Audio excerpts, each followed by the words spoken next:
There are wounds that never bleed, injuries that don't show on skin but echo in the soul. You've felt them, the silent attacks, the cold disregard, the calculated indifference. You were kind, you were loyal, you believed, and they mistook your goodness for weakness. They smiled as they inflicted pain, convinced they'd walk away untouched. But there's a truth they forgot. Cruelty does not vanish when the act is over. It lingers, it attaches, it follows. They thought they could erase you, that by hurting you, they'd feel stronger. But what they didn't know is that pain has a memory, not just in you, but in them. And now, whether they admit it or not, their cruelty walks beside them, like a shadow, unseen but always present, unspoken but heavy. This is not a story of revenge. This is a reckoning. This is the return of what they tried to bury. And in the silence of their nights, they will come face to face with the very thing they created.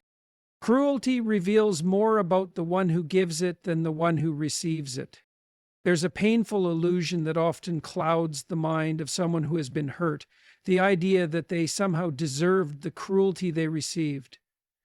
When someone betrays us, dismisses our humanity, or treats us with calculated coldness, it's easy to internalize that behavior as a reflection of our own worth. But this illusion is a trap, a distortion created by the very people who inflicted the harm. Cruelty in its truest form is not a mirror of the one who receives it, but a loud confession from the one who delivers it. It exposes a brokenness they've tried to hide. People who are whole, who are secure within themselves, don't feel the need to dominate or belittle others. They don't gain satisfaction from someone else's tears, and they don't rest easy after tearing someone apart. Those who do are revealing something dark, an internal war they've already lost, a bitterness they carry like a parasite, feeding on their own soul. So often the cruel are not strong, they are simply loud in their damage. They've learned to weaponize their wounds, to use control and manipulation as a way to feel powerful in the face of their own helplessness.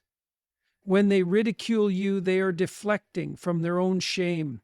When they betray you, it is not a reflection of your failure to be enough. It is their failure to recognize the sacredness of what they were given. The truth is, your kindness confronted them. Your presence reminded them of what they had abandoned within themselves: compassion, humility, self-awareness. And that's what made you a target. Not because you were weak, but because you were strong in ways they no longer knew how to be. You became a mirror they couldn't bear to look into, so they shattered it. But even in that destruction, something was revealed. Their actions became a testimony of their inner chaos. And while you may have walked away carrying pain, they walked away carrying themselves. And that is a far heavier burden than anything they ever placed on you. Their cruelty didn't define you. It exposed them. And life, in time, will hold them accountable for that truth. The psychological weight of guilt cannot be escaped. There is a kind of silence that follows cruelty, not the peace of resolution, but the stillness of something unresolved. People often believe that once they've acted out their anger, projected their resentment, or abandoned someone who needed them, that the story is over. But the human mind is not that forgiving. It remembers, not just events, but intentions, not just words, but motives. And when someone knowingly causes harm, their conscience does not simply forget. It records everything, whether they want it to or not. The most haunting weight a person can carry is not what was done to them, but what they did to someone else and never made right. Guilt has a way of hiding behind distraction, behind pride, behind excuses. But none of these can permanently silence the internal voice that keeps asking, "Why did you do that?" That voice doesn't shout, it whispers when they're alone. It speaks in the quiet moments when no one is watching, when their mask slips, when the noise fades and they are left with themselves. Cruelty, when inflicted consciously, plants seeds in the subconscious. And those seeds grow. They may not bloom immediately, but eventually they do, in the form of restlessness, in broken relationships, in sleepless nights, in the inability to feel joy where it once existed. Some try to numb it, others pretend it never happened, but the mind is a loyal keeper of truth. It keeps the records long after the act has been forgotten on the surface. You may have walked away from what they did with wounds they never apologized for, but what they walk with is more enduring. The knowledge, whether acknowledged or not, that they became the very thing they once feared, the source of someone else's suffering. And that knowing, buried or visible, is corrosive. It eats away at the parts of them that used to feel alive, that used to care, that used to dream of being better. That is the cost of cruelty. Not just the damage it inflicts outwardly, but the residue it leaves within. You cannot be cruel without becoming something smaller in the process. And no amount of success, attention, or self-justification can cleanse that quiet truth. One day, maybe not today, maybe not tomorrow, they will feel it, the invisible weight they carry. And they'll realize the real punishment was never external. It was what they became in the aftermath of their own choices. Time has a way of revealing the cost of harm.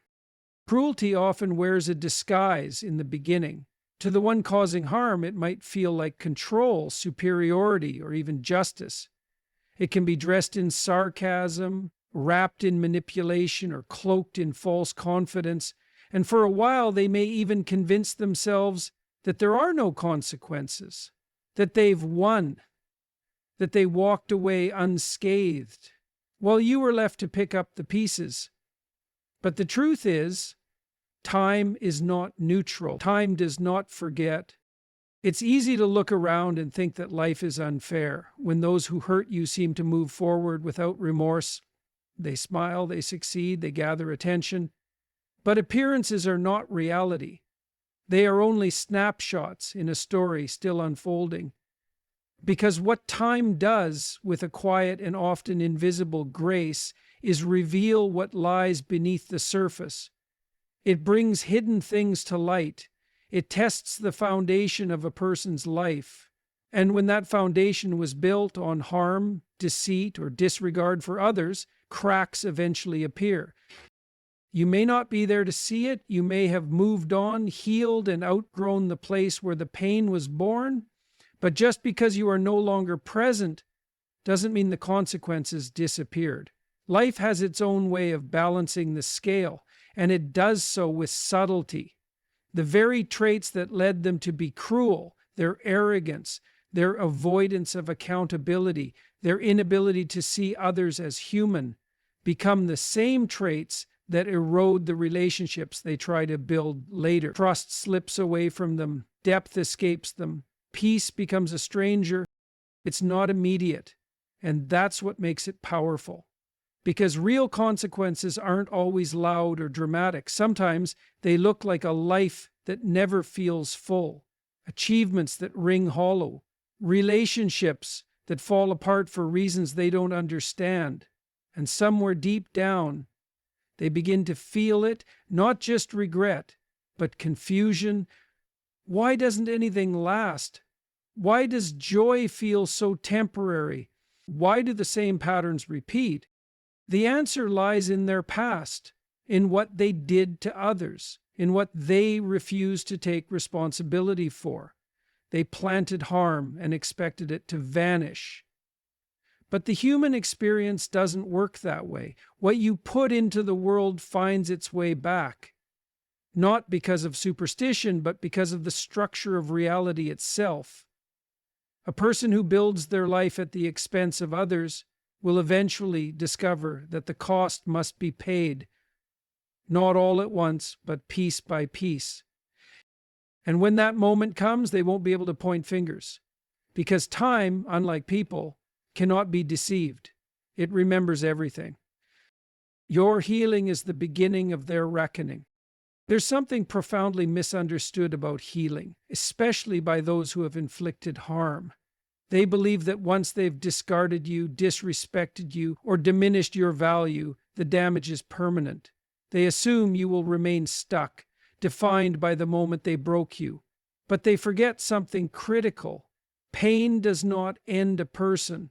Sometimes it awakens them. Sometimes it marks the beginning of a transformation that cannot be undone. The day you choose to heal, not out of revenge, not to prove a point, but because you've finally remembered your worth, that day is not just about your rise, it is also the day their reckoning quietly begins. Because when someone has built their sense of power on your silence, your strength becomes a threat. When they've relied on your absence to avoid accountability, your presence, even if it's in your own peace, becomes a reminder of everything they tried to suppress. Healing isn't loud. It doesn't need an audience. It doesn't always look like confrontation or closure. Sometimes it's simply moving forward, no longer giving energy to what wounded you, but this quiet reclaiming of self, this reclaiming of dignity, echoes. It disrupts the comfort of those who never thought you'd stand again. Your growth highlights their stagnation. Your peace contrasts with the unrest they buried beneath denial. They may not show it. In fact, many will double down on their indifference. They'll try to maintain the illusion that they don't care, that what they did was justified, that you were never important. But their insistence reveals the truth. They do care. Because if they didn't, they wouldn't need to pretend so hard. They wouldn't need to rewrite the narrative. They wouldn't be so disturbed by your rising. You see, when someone causes harm and walks away without reflection, they expect the person they hurt to remain small. It makes their conscience easier to silence. But when that person begins to shine, to rebuild, to reclaim their voice, it disrupts the fragile story they told themselves. That story begins to crack, and in those cracks, guilt seeps in. Your healing is not just your victory. It's a mirror held up to those who refused to look within. And while you may never see their breakdown, know this: it begins the moment your strength makes them realize they lost something they will never have again. Not your presence, not your trust, and not the version of you that loved them without conditions. They thought they ended something, but they didn't. They triggered a transformation and the consequences that come with it. There is no greater judgment than the one life livers in silence. People often imagine justice as something loud, a public reckoning, a dramatic unveiling of truth, a moment where the one who caused pain is exposed and forced to kneel before the damage they created. But life doesn't always work in grand gestures. In fact, the deepest, most irreversible forms of justice don't happen in front of a crowd. They happen in silence, behind closed doors, in the quiet moments when no one is watching, and when the mask they wore so convincingly finally falls. Cruelty carries a price that is rarely paid in the moment it's committed. That's the cruel irony of it. The one who's been hurt often walks away with immediate wounds, raw, aching, unforgettable. Meanwhile, the one who inflicted that pain may continue on as if nothing happened, laughing, succeeding, surrounded by others who never saw what they did behind the scenes. And to the one left suffering, it can feel like the universe is indifferent, like justice is asleep, like life rewards the unkind and forgets the loyal. But what they don't see, what you must understand, is that life is not unfair, it is just patient. Because real judgment is not performance. It's not always about someone being exposed. Sometimes it's about someone being haunted. And that haunting doesn't come from outside. It rises from within, from memories that can't be erased, from choices that can't be undone, from knowing in the deepest part of their soul that they harmed someone who was pure toward them. And no amount of pretending can protect them from that knowledge. There is something devastating about living a life that looks fine on the outside but feels hollow within. That is the fate of those who cause harm and refuse to change. They can decorate their life with achievements, surround themselves with noise, fill every hour with distraction. But when the silence comes, when the crowd leaves, when the laughter fades and the screen goes dark, all that's left is them, and they can't escape themselves. They can't outrun the decisions they made when no one else was there. They can't laugh away the memory of the person they hurt, the person who trusted them, showed up for them, gave them a heart they didn't deserve. They remember, even if they never admit it, even if they bury it deep. It lives in them, a shadow that walks beside them in every season of life. That is the judgment life delivers, not always through external collapse, but through internal erosion, the kind that happens slowly, a joy that doesn't last, a peace that never arrives, relationships that never truly connect. They don't understand why things keep falling apart, why their connections lack depth, why no matter how much they gain, something always feels missing. But you understand, because you were there. You saw what they refused to see in themselves, the part of them that harms what is good and feels no urgency to make it right. What they lost was more than your presence. It was the opportunity to become someone better through love, loyalty, and accountability. But they chose ego. They chose pride. And in doing so, they sentenced themselves to a future where even their successes will be touched by emptiness. Your silence now is not weakness, it is power. It is a declaration that you no longer need to carry the weight of what they did. You don't have to prove anything, expose anything, or wish for their downfall, because life will speak louder than any words you could ever say. And it will do so in ways they will feel, not all at once, but piece by piece. There's no need to hope for their suffering. That's not what this is about. What you truly want and deserve is peace, wholeness, a life that is no longer defined by what they took from you, but by what you found after they left. That's where your focus belongs. Not on their karma, but on your healing. Not on their shadow, but on your light. Still, know this. Their shadow is there. It walks with them. It may not be visible to the world, but it's real. And every time they look in the mirror and feel that flicker of discomfort, every time they find themselves alone and wonder why nothing feels right, every time they scroll through memories they can't rewrite, that's the weight of their choices. And no one escapes it. Not because you wished it on them, but because that is the law of life. You cannot harm others without harming something inside yourself. You cannot betray someone who loved you without losing a part of your own humanity.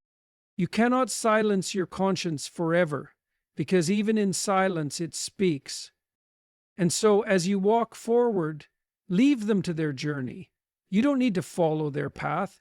You don't need to revisit the pain or chase some form of visible revenge.